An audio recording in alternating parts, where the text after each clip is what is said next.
Okay, good morning. I'm Tim Snyder. It's the 24th of April, 2018. This is the latest in the series of little talks that I'm giving to express ideas about current events, to try to put the confusing series of things which pounds down us every day into some kind of perspective. It's also my chance to share with you ideas as they're forming before they get written down. I've been away for a couple of weeks, sorry about that. The Road to Unfreedom, which is my new book, came out a couple of weeks ago, and so I've been taking this physical body to lots of other different physical places, which has been making it hard for me to get in front of the camera. But here I am. Today's subject is going to be a question, and the question is national security a form of entertainment? Now, obviously my answer to this is going to be no, but first let me lay out why I think so much of what passes for thinking or acting on national security in these times, in this place, in the US, is actually a kind of entertainment. So to make this point, I have to make a distinction between anxiety and fear, which I think is a very important distinction to make.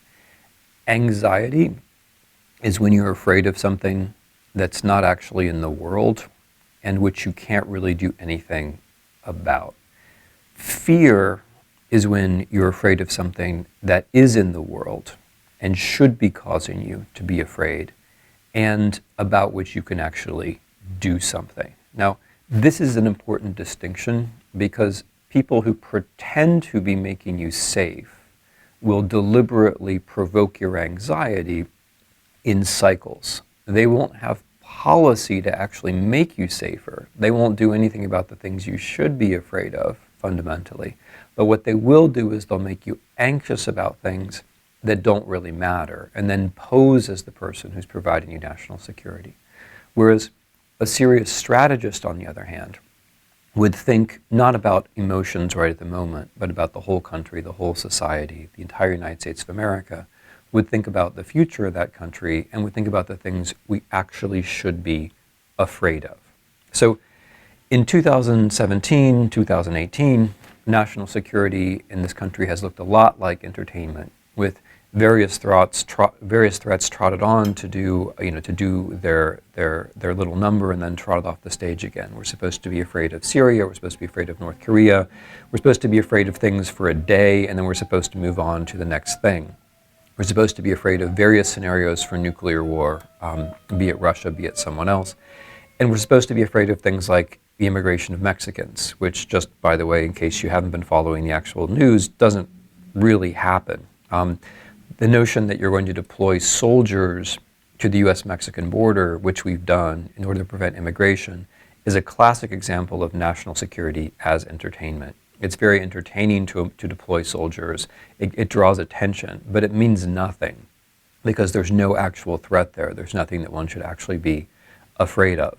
Likewise, at the extreme, planning a march of our soldiers down Pennsylvania Avenue, as Mr. Trump also wants to do, is national security as entertainment, or rather entertainment as national security.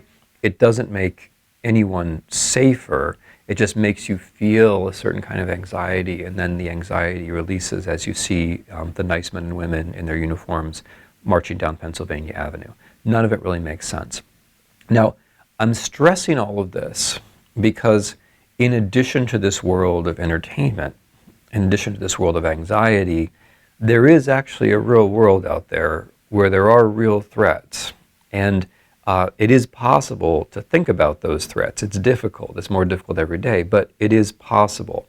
And I'm speaking about this subject today because it strikes me that we're at rather a turning point on this because of the confirmation hearings of Mike Pompeo. So who is Mike Pompeo, and how does Mike Pompeo come into this? Well, there is a big form of national security as entertainment, which was established by the energy industries in this country in the 1980s.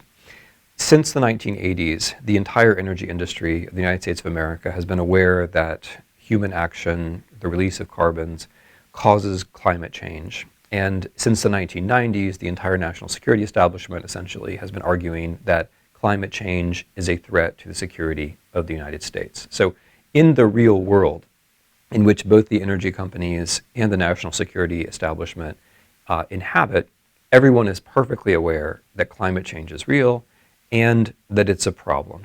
The odd thing about the climate change debate in the US is that there is actually no disagreement. The people who claim that climate change doesn't matter actually know perfectly well that it does. This is just a form of entertainment. It's a way of drawing us away from what actually matters. Now, Mike Pompeo is an interesting figure here because Mike Pompeo, who, as I'm sure you know, has been the head of the CIA and is now going to be confirmed probably to be Secretary of State, Mike Pompeo comes into existence as part of the energy industry.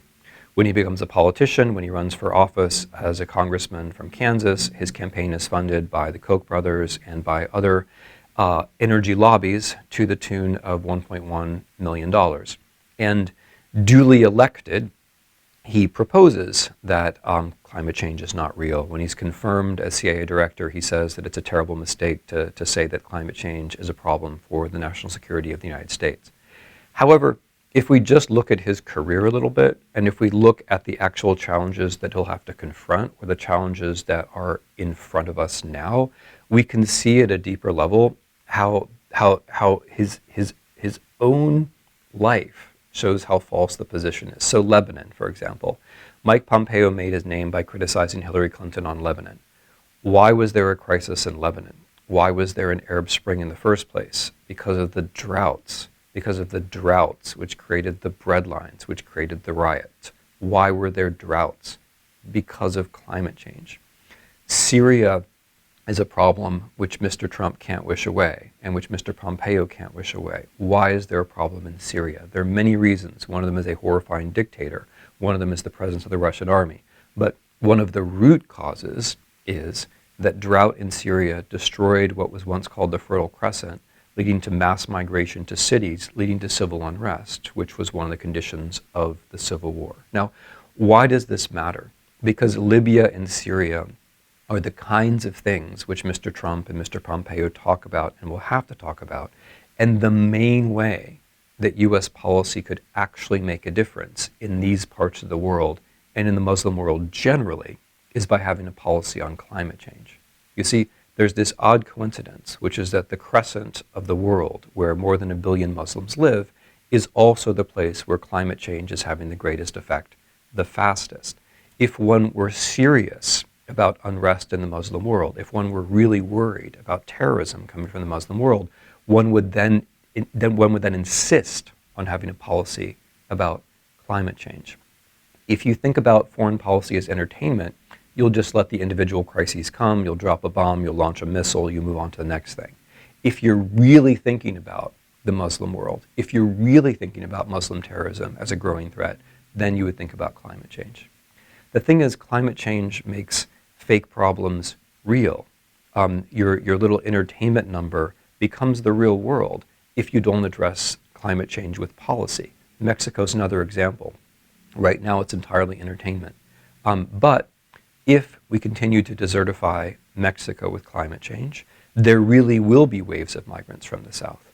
If we continue to desertify Mexico, Mexico City can collapse as groundwater reserves are taken out from under it. And then there really will be mass migration from Mexico to the United States. Do you want to head that off? If you do, then you have to be in favor of a serious policy on climate change. Now, the relationship between climate change and national security is actually even more direct than that. So who are our rivals in the world now? Who are the countries that are in the headlines? Russia and China.